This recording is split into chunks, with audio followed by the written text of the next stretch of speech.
Kenyans are telling on each other at the ICE, telling the immigration system of America that some other Kenyans are living here illegally, so the immigration office can come to the Kenyan's house and take him back to Kenya.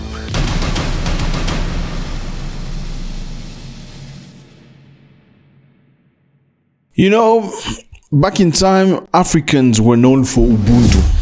Ubuntu is a concept where you shouldn't let another African person suffer right in front of you. When you see an African person, even if it's a stranger, a stranger or somebody you don't know like that, going through a difficult time, you should assist them. I mean, you see people in the street sometimes when you see dogs or a cat in the street that doesn't have an owner, or a dog or a cat that's injured, you see people stop their cars. You know which people, they stop the cars. They will take them to the veterinary. Sorry, I just murdered that. They make sure the dog is hydrated or cat. They make sure he drank water, give him some food. They sometimes even spend money on them. Like, you will almost never see that. It's very rare you see that being done for another human being. And I remember one of my friends saying they're not nice people because they care for animals better than they care for human beings, right?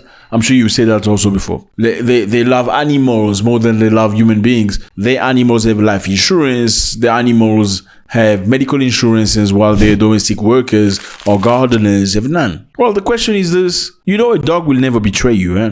I'm just saying. On their defense, a dog will never poison you. You can lock your dog in a boot of a car, you know what I mean, for hours and come back 5 hours later and open the boot of the car. The dog will still be waving its tail at you. You can't do the same with a fellow human being. I mean, on their defense, a dog will never betray you. Okay, it's a faithful friend. He will never turn on you. Doesn't matter what he is. Maybe cat. I don't trust cats. Yeah, cats think they own you. They think you're the pet. Dogs will always be there for them. So does that justify the fact that they prefer animals? Because animals are part of their family. They treat animals like, family. Now, what is our case? Our case is we've lost Ubuntu. Ubuntu was that feeling, if I can come to your place. I remember going to Ghana, let me tell you the story, and I was lost because it was late at night, around about 8 p.m. And the driver that was supposed to take me back where I was staying just disappeared, and his phone was not ringing. It went off. So I was a bit distraught, a bit worried, like, what am I going to do now? I don't know where to go. I don't know which way to go. And I was told earlier that that area was it's Cape Coast. Okay. I wasn't sure at night, Cape Coast at night. I wasn't sure which way to go. It was a bit, scary. Then there was a lady that said to me, brother, how are you, brother? Where are you going? I'm like, I'm waiting for somebody to pick me up.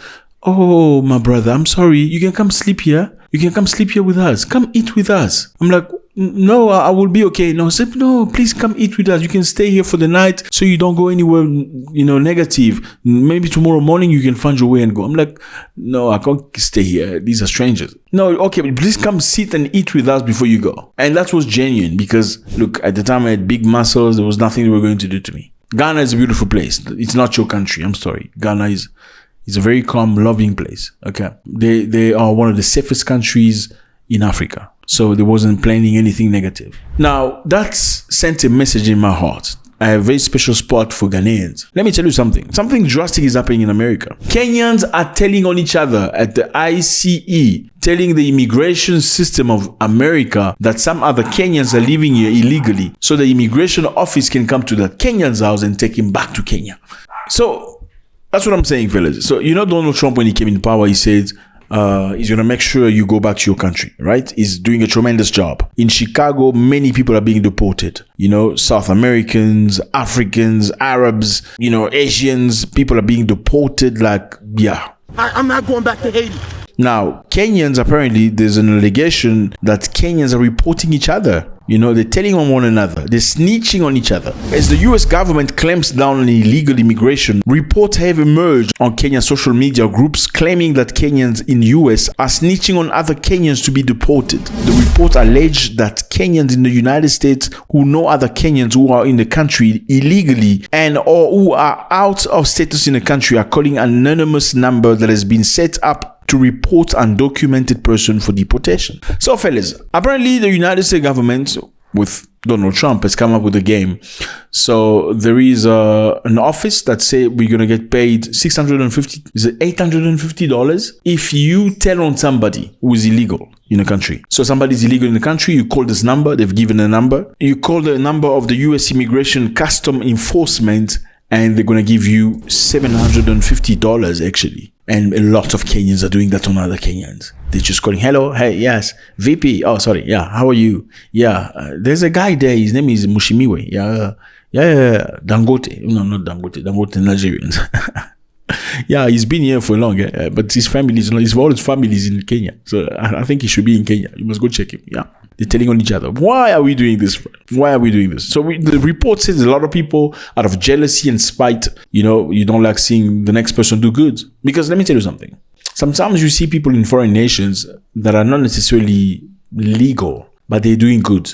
Now, are they doing good because they're doing illegal stuff? Not necessarily, because they are hustlers. They're hustling in a way that's making them money. They may be writing documentation for some other people abroad and getting paid for that. Is it illegal? Yes, it's probably illegal because it's not registered by the government. But is it an illegal activity? No, it's not an illegal activity. An illegal activity could be selling drugs, dealing with weapons, human trafficking, money laundering. That's illegal. But if somebody's selling bananas in the streets, even though he's entered the country illegally, does that make his activity illegal?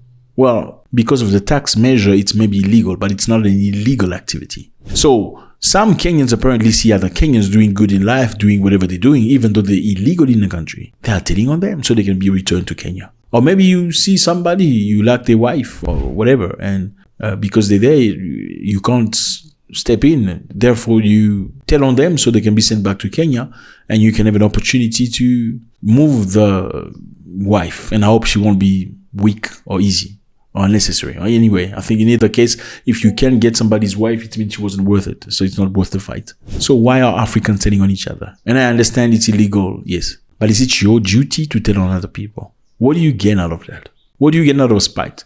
Do you think America belongs to you? Only you want to be in America? Only you want to be doing good? Only you want to be seen? Because I know in many African nations, when somebody lives in the United States, they clap hands for him. Even his family talk, oh, our child is in America. Yes, yeah, it's like a degree or PhD degree. He's in America. You know what I mean? Now, what are you gaining out of trying to make somebody's life difficult? They probably have sold their land in Kenya so you can get a visa or so you can get money to send him to America. Listen, fellas, I know you're probably not Africans, for those of us who are not. Many Africans will sell their compound or sell their land or sell their house, a second house. Their parents will do a sacrifice to have enough money so they can pay somebody who will facilitate them to get a visa to go to either Europe or America. Why would they pay somebody to facilitate? Because usually when an African go ask for a visa to the United States of America's embassy, they are deterred or they are refused. Same for Europe. They don't give Africans visas easily.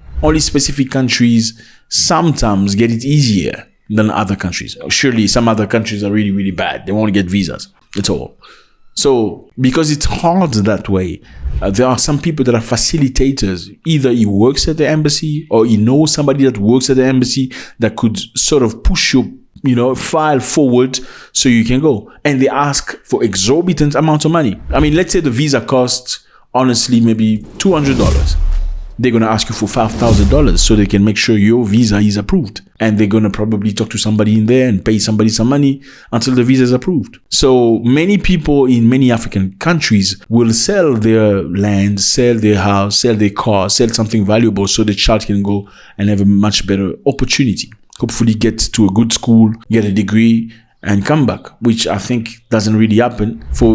That's what they say they want to do, go study and come back. I don't see them come back though. In most cases they go there, they don't really study, they start hustling, start doing jobs and here and there. Sometimes they get legal by marrying a country person, sometimes not. So is it okay for you just out of spite to tell on another person? I don't know. Let me know how you feel about this. I thought this was like specific to some African countries, but I'm very shocked. This is not the first time, because I remember there was a few years ago, Belgium was returning many Africans back to Africa, sub-Saharan Africans. And many started telling on each other, especially people from the DRC. They were telling on one another. That one is also illegal. I'm telling you, yeah. They told on each other and they were deported. Sad. But they tried the same thing with Moroccans. The Moroccans refused. They didn't tell on each other. Moroccans refused to tell on each other. They didn't do it.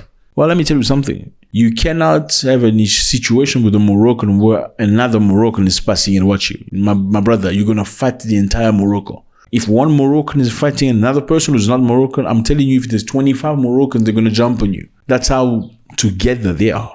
And I'm not saying it's justifiable that you jump on somebody if you are 25. All I'm saying is they will give each other unbothered support every time. I think Africans need to do better, being spiteful, hating on another person, not being happy to see another person doing good in life. It's okay to see another person do good in life. It's part of life. Everybody has their own luck. If it's not your luck, it's not yours. Let him do okay. When you allow other people to be okay, maybe the heaven's going to open up for you. I don't know if this is accurate, but hey, that's what's being told. Kenyans are snitching on each other in America, and that's what it is. Now, the problem is also, let's fix Kenya, Let's fix Africa in entirety. Let's do something about it so that we don't have to look ridiculous. Donald Trump said we are shuttle countries and you still go to the shuttle.